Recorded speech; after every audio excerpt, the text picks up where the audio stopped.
Hey everyone, welcome to our channel. In today's video, we'll learn how to install Flask in Python easy tutorial. So for us to be able to begin, you need to first make sure that Python is installed onto your system.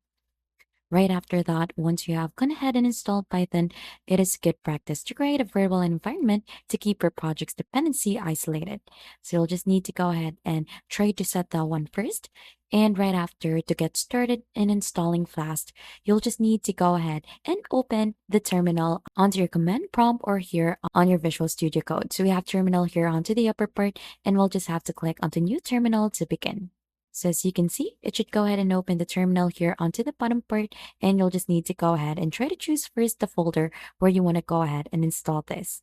Right after, you'll just need to go ahead and type in this command onto your terminal. Right after, just click onto enter.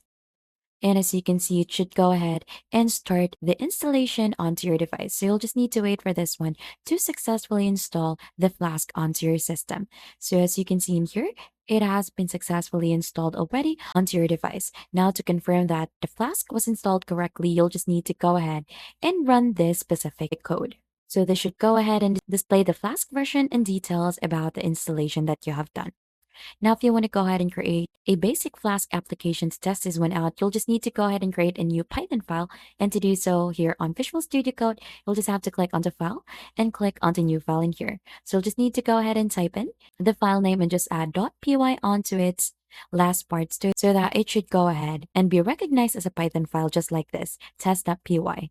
Right after, you could go ahead and add the simple code in here. And onto your terminal, make sure that you're still onto the project folder and the virtual environment is active. So you'll just go ahead and try to run this. And to run that file, you'll just have to go ahead and save this first. Click on to save, and then right after, type this onto the terminal. You should go ahead and see an output like this, and you'll just have to click onto this link to go ahead and see if you have Flask already onto your device. And that is just basically it on how you install Flask in Python. And if you think this has been helpful to you, then don't forget to hit the like, subscribe, and we'll see you on to our next video.